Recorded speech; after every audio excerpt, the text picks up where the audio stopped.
Hi, NISOA family. We are here today with Gary Huber to celebrate Veterans Day. Gary, how you doing?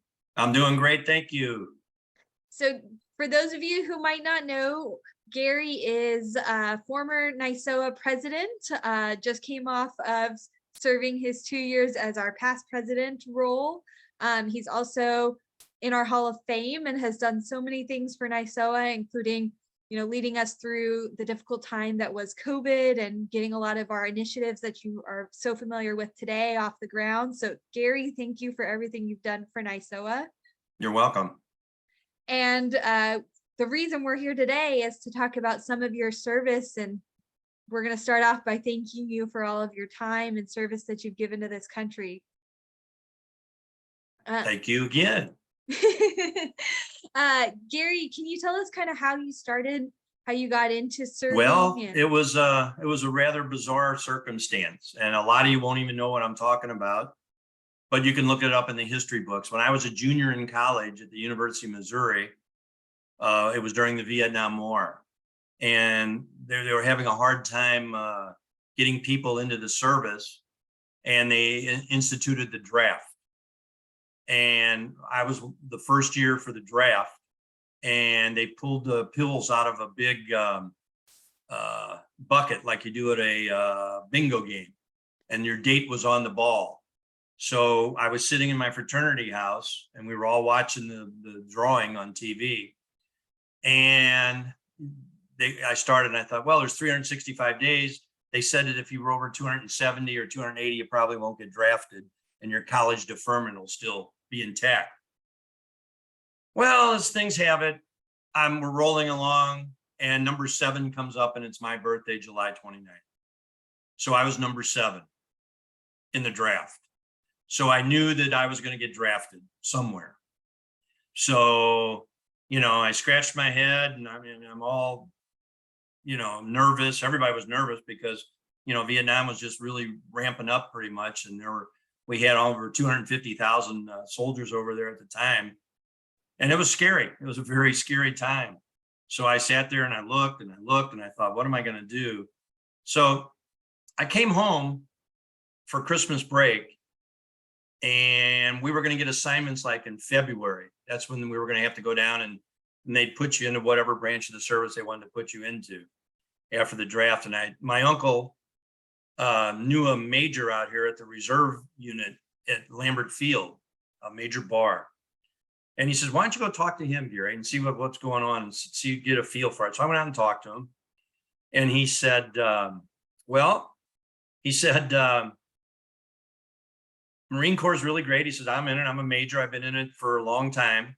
And he said, but I said, well, he said, you're in college, and they'll want you to go into officers candidate school, because that's what they wanted. People that were in college that had completed their degree or were close to their degree. They wanted them for OCS, officers candidate school. So I said, okay. And I said, well, what do you think about that? And he says, well, he said, right now, he said 18 weeks. I go, 18 weeks. I said, I don't understand 18 weeks. He says, our first lieutenants in Vietnam are lasting 18 weeks. And I go, 18 weeks. I go, okay. And he said, but it's your choice. Do what you want to do. So that's all that went in my mind. It just resounded in my brain. 18 weeks, 18 weeks. They were either getting shot or dying in Vietnam, the first lieutenants. So I went back. I went down to the MART building, they called it, here in downtown St. Louis, where all the draftees had to report for service. And they separated us. How they picked us, I don't know. You color your eyes, how tall you were, what you look, I don't know. But I went over, they picked numbers 1 through 10, and I was 6, and they had like 500 people down there. And they put us in a group, and there was about 20 of us in the Marine Corps group. And so we went over there, they said, okay, you're going to be in the Marines, you're going to be in the Army, you're going to be in the Air Force. And that's how they divvied everybody up, more in the Army than anything else. So we went in there, and we were in an interview room, just getting ready to take our physical.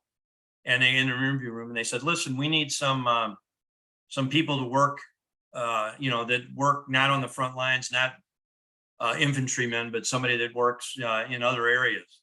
And they said, did any of you ever cook? And I raised my hand. I said, yeah, I was short order cook, putting myself through college. And they go, okay, you go over there. And another guy says, yeah, I worked at McDonald's. And another guy says, yeah, I worked for my grandfather's Italian restaurant. And they had like 12 of us that they put over here. And then the other guys, they said, okay, well, that fills that. He said, you guys are going into infantry. And these other guys go, oh my God. So we go over here. So to make a long story short, if I can ever do that, they send us out. We go to San Diego and we go through boot camp. And knowing that I was going to be supposedly going to cook school. But what we find out when we're there is that they can change your MOS, which is your designation of what you're going to be, anytime. So me and there were 3 other guys from St. Louis, and we got involved in this. And so we're out there, and I went through boot camp. And boot camp is very hard for any of you that don't know about the Marine Corps boot camp. And it's everything they tell you it is. It's very, very, very difficult. They try to break you down, build you up into their mold so you'll take orders and do what they tell you to do. So we went through there. I actually did very well. I was high rifle, high pistol for our platoon of 85 people. I was a high fitness guy, but my attitude was different because I was a college, I was 19, 20, I was going to be 20 years old. And I just, my attitude was good. So, anyway, making another long story shorter, I was promoted to platoon leader. And then I was given the honors of being the honor man for our platoon. And in the picture that you've got there, I'm getting my Meritorious Service Award for, and I got the dress blues, and I got to lead our troop in our parade when we graduated, and I got recommendation and accommodation for our platoon and for our battalion. So after that, we went into AIT, which is Advanced Infantry Training.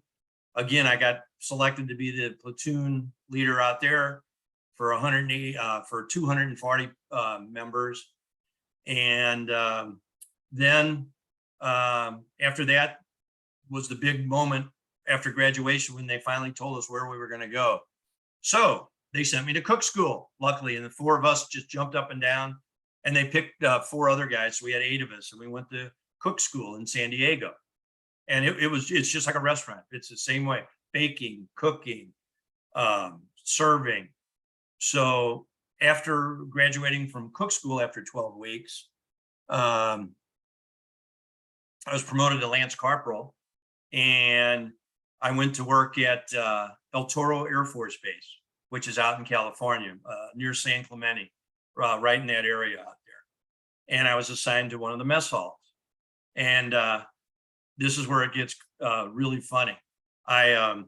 We would work 3 12-hour shifts, and we'd be off for 4 hours. Okay, so we'd work 36 hours and we'd be off the other days. So I would go to the beach. Okay, here I am, a Missouri boy, never been on an airplane. My first flight was to San Diego to boot camp out there. And so I'd go to the beach. Well, anyway, things worked out really well, and I got promoted to corporal. Then I went out to anybody that knows the area is 29 Palms, which is out in the middle of the Mojave Desert. And we had 7,000 Marines out there. And I got to take over a whole mess hall, and I fed 300 people 3 meals a day out there, and had 12 people working under me. And that went real well. And things good. We just think about feeding 300 people in less than 45 minutes. Okay, that's all the time we had. So Gary, we had I've got a question for you. Yeah.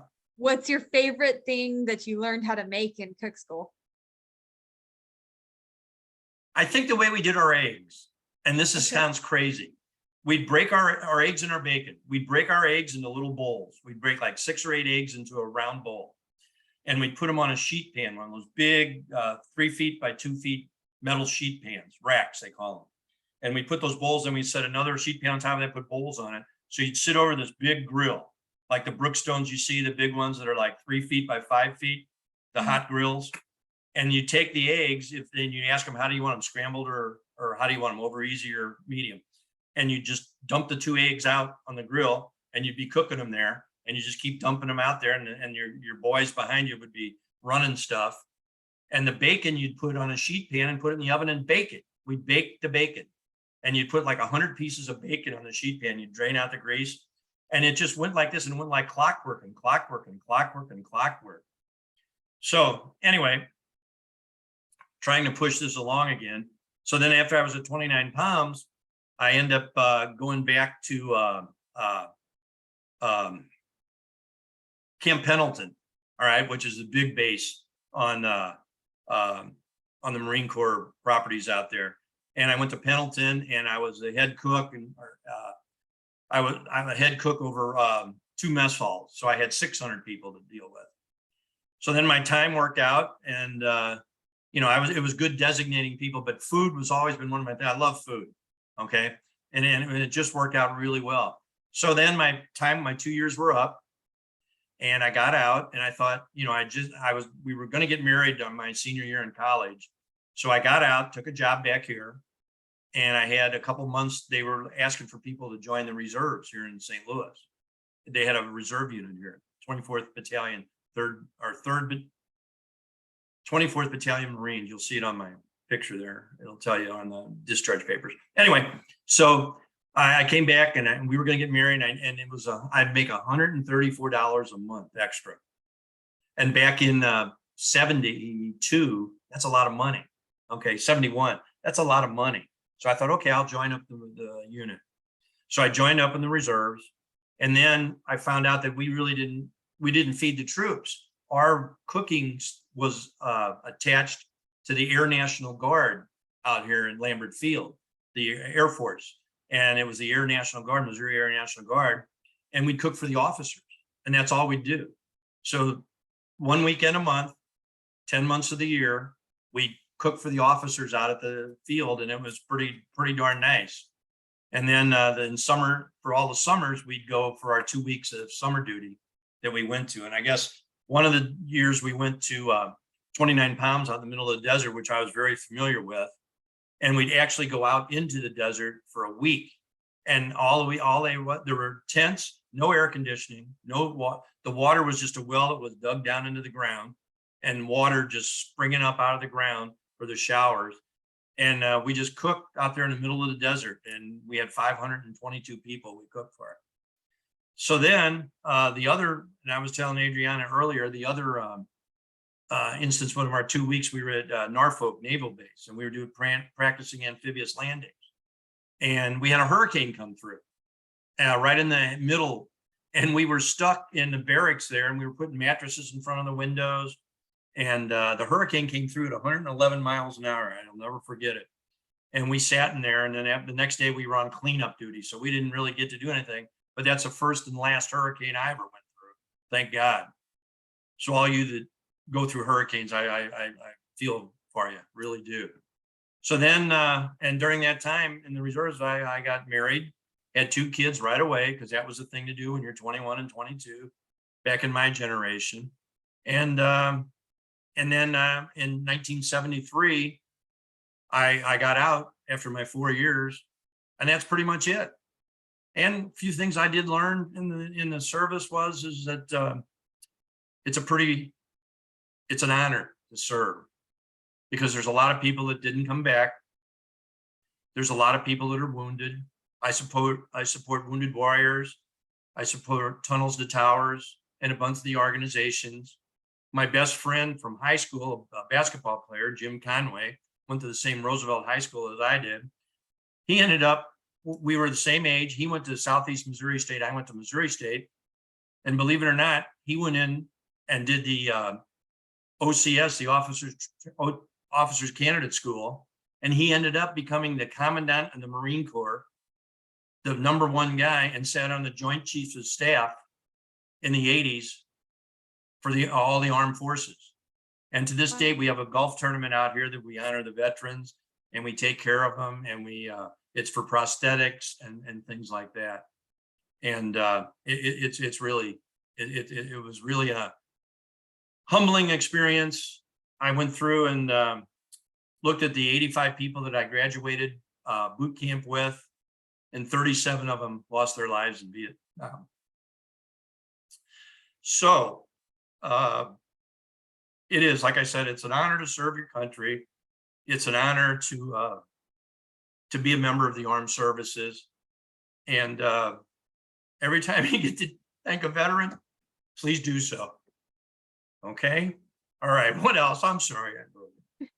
No, Damn it. Gary, thank you so much for your service and for, you know, for taking care of those who have served. It is an honor, and that's why we want to make sure that we're hearing your story and sharing that with the NYSOA family, because I think it's so important that we do honor your service. It was a lot, and you did so much for this country and continue to do so much for this country. So we want to thank you. And I did learn, and to segue this, let's put it, being in the service, you learn to work for each other. And I can turn that around to NYSOA being a referee, working for each other, not for yourself, not for the glory, but for the goodness of the game. And you hear that a lot, but it really means something. And it's true. You work with each other. You help the other person out. You ask questions. You try to lift them up. If you're at a high position, you want to get them up to your position. So there's similarities there between the service and NYSOA, and you're never bigger than NYSOA. Yeah. I do want to share my screen here real quick again, Gary, and show your discharge papers here and come back to It was 73. Okay, I was right. I want to show this photo again. Look at you. You're all dressed up and in my dress blues. Yeah. In your dress blues. You look good, Gary. In fact, I came home. I'll tell you another little story. I came home on Christmas leave that year in my dress blues. I got to fly home on the airplane. I came to the airport. My mom says, well, I'll meet my dad. My dad was outside waiting in the car. And I said, Mom, I'll have my uniform on in the airport. And I saw her, and she's walking by me like 3 times. Didn't even recognize who I was, because I had lost like 20 something pounds. And I don't even know what the weight was. We were about 150 pounds there. And she didn't know me. And I said, Mom, and she looked over and she grabbed me and says, oh my God, what did they do to you? She didn't even know, couldn't even recognize me. And that's pretty humbling too, you know. But anyway, yeah, it was quite an honor to serve, you know, for me and the ones that have been in the Corps and the ones that haven't made it back from their service. So it's humbling. Yeah. So Gary, I do have one more question. What did your wife say when you brought this honorable discharge paperwork home? What did she say? A weekend party. We had a weekend party because there were 4 other guys that went in the same time that I did. And we went through reserve. We also all went to the reserves because we needed the money at the time. And all 4 of us, we had a weekend party. It started Friday night and lasted till Sunday afternoon. And we were ecstatic. I mean, it was great. I can't even tell you. So yeah, we partied. We had a good time. And I should send you another photo of me 2 years after I got out of here. I've got a big afro, a big beard. I'll send you a picture of that. You'll freak. I do think I need to see this, and I'm shocked, Gary. They call me a hippie, but you'll see. You'll see. Oh God, major time. Major time. But well, yeah, Gary, we celebrated. We might have to celebrate again the next, summer summit or something. You'll have to teach us how to party it up over here. Okay. That's why if you ever are around me and I see some service members or anything, just like the other day, there were a couple guys that get home from Christmas from Fort Leonard Wood, which is the big Army base here in Missouri. And there were 4 kids that were sitting there. You can tell because they had their heads shaved and they just had a little hair on their head. And I said, are you boys home for a weekend or for Christmas leave? And they go, yes, sir. I said, that's good. I said, thanks for your service, boys. So I ended up picking up their check for them at dinner. Oh, that's really kind of you. But that's what Gary. you do. You do that for the people that serve and keep us safe. I don't care Yeah. what political regime you're in or what your thoughts are, but it is those people that have given their lives to keep us free and safe. So, Definitely. Definitely. but yeah, I partied big time, big time. Awesome. Awesome. Well, Gary, is there anything else you want to say to the NYSOA family? No, just keep in your mind that like the service, the NYSOA is a family, a close-knit family. And it's never about one person. It's about the whole. Your team, your group, your linesman, your fourth official, the people you work for, the conference you work for, nationally. I mean, it's not about one person, because one person can't make it work. It's got to be a group effort. Well, thank you so much for your time, Gary. We really appreciate it. And thank you for sharing all the stories. And most importantly, thank you for your service and all that you did for our nation and for NYSOA and for all that you continue to do and in all the ways you serve. We really appreciate it. And we'll talk to you soon. Very good.